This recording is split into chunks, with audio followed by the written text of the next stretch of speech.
Okay, welcome to online flying training. Here we've got the Cessna 172. This is an introduction. You've never seen one before in your life, let's say. And so we're just going to walk up to one and we're going to have a look at what one looks like. This is a light aircraft. Okay, it's under 5,700 kilograms, which means it's a light aircraft. It's got fixed undercarriage, as you can see. 3 wheels down there. It is a nose wheel aircraft. It's a high wing monoplane. It has 4 seats inside. It's got 1 engine. It's got a propeller at the front there. And an engine, obviously. Fuel tanks. It has 2 fuel tanks. Looking on top of the wing there, see that red thing there? These are the fuel caps. So we've got 2 separate tanks. You open the tanks up, put fuel in them, obviously, fill them up to the top. So long as you haven't got people in the back. There's a maximum takeoff weight with every aeroplane, and so you can't go over that maximum takeoff weight. So you have another thing you have to think about. But we're not thinking about that today. The tanks are full, we're going to go flying.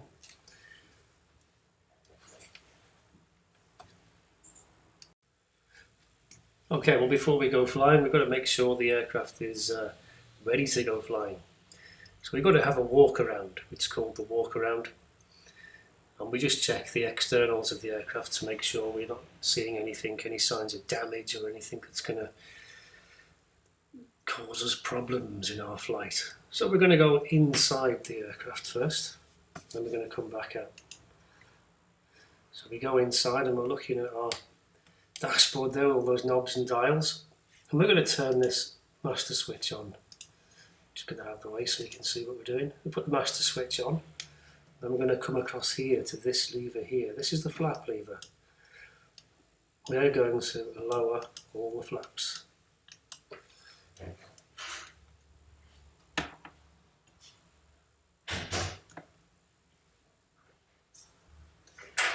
And as you see, the flaps, which are these big things here, on the wing side of the wings there, they've come down.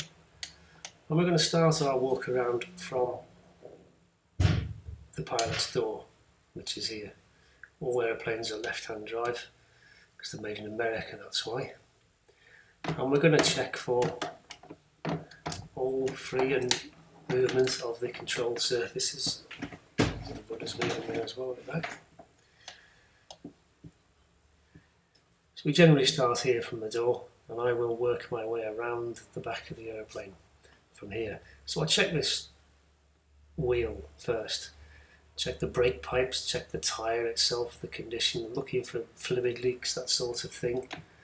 I'm walking around, making sure this door opens and shuts properly and it's not going to fly open in flight. Working my way around to the tail. See, I've got free movement there, nothing hindering that. Checking these little wires underneath the rudder there, making sure there's nothing snapped or hanging off. And I'm also, like I say, I'm looking for any signs of damage anywhere. You can, of course, turn the lights on as well and check the lights are working. I'm not going to bother with that at this stage. I'm just going to give you a basic walk around. But checking that wire there, make sure that's okay. Checking the side of the aircraft. Then we come back to the flaps. We're looking underneath the flaps there, and there's like roller bearings and things under there that you need to check. Make sure everything looks okay there. Ailerons, we're making sure there's no damage there. Coming around the fairing at the end here, lights okay. Along the leading edge, so there's no dents and crap like that there. Down the struts okay, nothing's out of order. Again, look at the wheel, if you can see the wheel. A lot of aircraft don't have these spats over the wheels, just bare tyres, and so you can see the brakes, the condition of the brake pads. You can look at any signs of fluid leaking out of there. And we come along the bonnet, the hood, as people call it. There's a little handle there, you can step on here and you can check the fuel quantity in the tank, as I mentioned earlier. This is the exhaust stub for the engine, and the front nose wheel here, we've got a damper there. We're looking for fluid leaks, we're looking for any bolts missing, anything that's not right. Again, we check everything. We check the leading edge of the propellers, make sure there's no big dings out of them. And we can check the oil as well. There's a little hatch. Not sure we can see it here. It's on that side, there it is.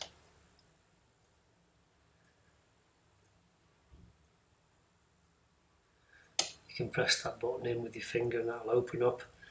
And that will give you a dipstick in there, which you can check the level of the oil, make sure you've got sufficient oil in there. And again, we come round to this side, we can get up on this step using this handle, open the fuel gauge, make sure we've got fuel in there. No good going flying without fuel. Now you notice there's a little tube here. This is called the pitot tube. This gets hot. There's a little switch inside on the dashboard. You can turn it on, make sure it works. It's supposed to get hot. This is actually for measuring your airspeed. This is the indicator. This is what provides your airspeed on your airspeed indicator. I'll explain how that works, the difference between the pressures. Also, this is very important to check. There's a little flap there. If we lift that up, we should get a buzzing sound inside the cockpit. That's the stall warner. And this will sound inside the cockpit when you're approaching the stall. It's important you check that that works. Landing light, don't worry about that. Again, navigation lights, so don't worry about them. And ailerons, we're just checking inside there. Make sure all the hinges are okay, and we're going to check the roller bearings again on the... Okay, there's another thing we've got to do, which is the fuel strainer. We have a plastic tube with a spike in it, and we have to drain the bottom of the tank down here somewhere below the tank. Can't see it on this picture. There's a small drain point where we can drain any water that's in the bottom of the tank in the fuel line there. Also, we can similarly drain it on the other side of the tank, on this side, and under here there's a small tab which we can pull, a small lever, which will cause fuel to drain out the bottom here onto the ground. Empty tanks cause condensation on the walls, and this is how we get water in the fuel, which is obviously something we don't want. Got a better view as well of the stall warner, which is this thing here, that little lever. If we lift that little lever up, we can hear the buzzing inside the cockpit. And again, there's your pitot heat, your pitot tube, which measures your dynamic and your static air pressure. There's also a little vent down here somewhere. It's not actually on this, which is your static vent, which is for your alternator. That measures the air pressure there to tell you how high you are. You have to make sure that's clear. Okay, so here we are back inside the aeroplane. We're now going to raise the flaps. That's the flap lever there. We're going to pull that up. And these big flaps that are just visible there out the window there, they should disappear. We'll send them all the way to the top. There we go, they're all gone.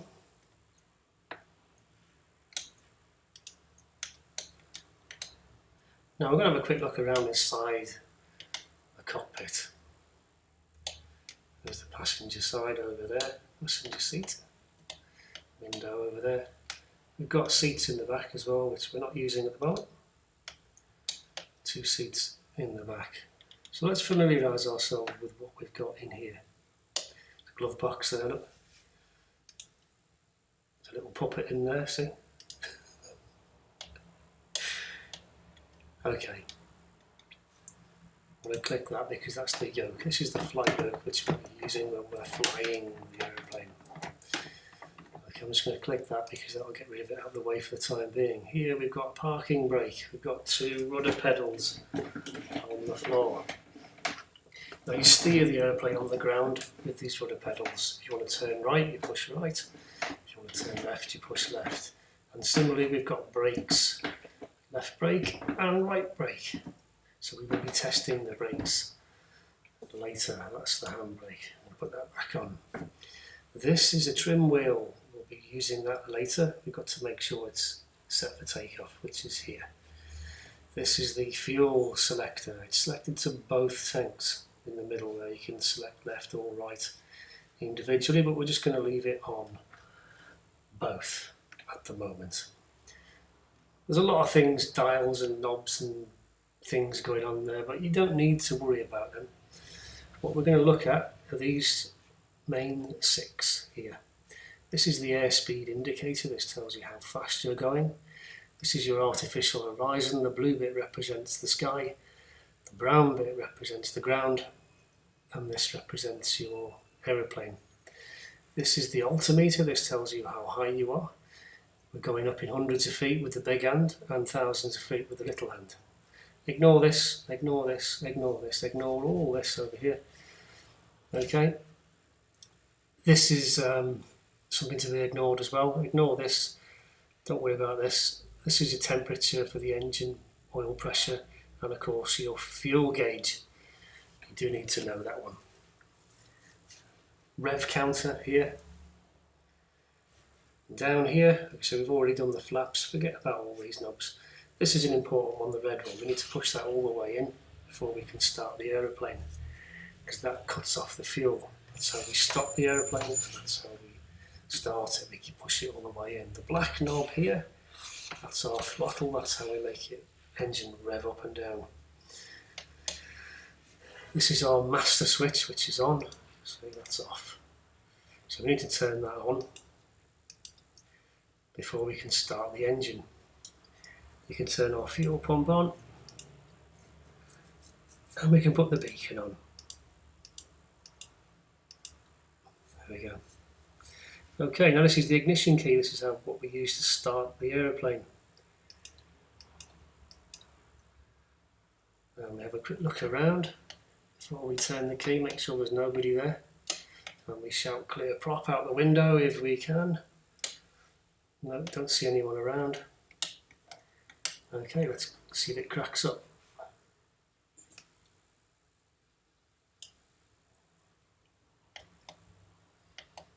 Okay, there we go, the engine's running.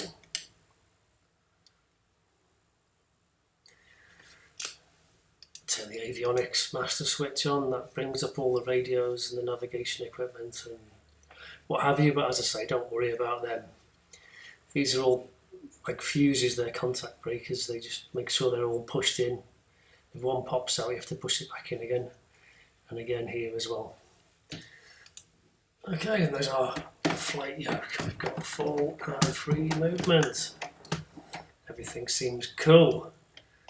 Looks like we're ready to go. Okay, so we're ready to taxi. We're going to let the brake off, which is this down here. Handbrake. There we go. And then we're going to ease forwards, and we're just going to check the brakes on the toe brakes. So we apply a little bit of power using the black knob here, and then we're going to put our brakes on, make sure our brakes are working. And they are, so we're clear to taxi now down to the holding point, which is down the other end of the runway, I'm afraid.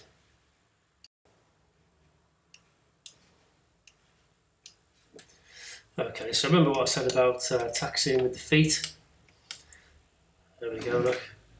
That's how you steer an aeroplane on the ground, and you can use the brakes as well. This doesn't do anything at all, okay? Not until we get in the air. There's proof. Right foot, left foot. And we never taxi very fast. We've always got to keep it nice and slow. Nice and easy. So we're going to taxi all the way to the far end of the runway. Okay, we're now at the end of the runway. We put the handbrake back on, and I've clicked on the yoke there so you could see what was happening. Now we're going to do some power checks before we take off. What are power checks? Well, we want to make sure the airplane's revving up properly and that nothing's going to conk out on us when we start to take off. Now, an aeroplane has 2 sets of ignition systems, 2 sets of spark plugs, if you like, for every cylinder. And it's important that both of them are working properly. And we go down to our key. we can see we're on both. We've got left and we've got right. So literally we can just flick it onto just the left hand magneto and onto the right hand magneto. So it's very important to check both. And then we go back to the left and back to both. So we're going to do that with a bit of power. We've got the brake on, so we're going to apply some power. Aircraft's pointing into wind. We're going to rev it up to holding it on the toe brakes as well. About 2000 RPM. This aircraft's not fitted with a carburetor heat. So we're going to check the magnetos now. Slight drop in RPM, back to both. And right hand. Slight drop again, back to both.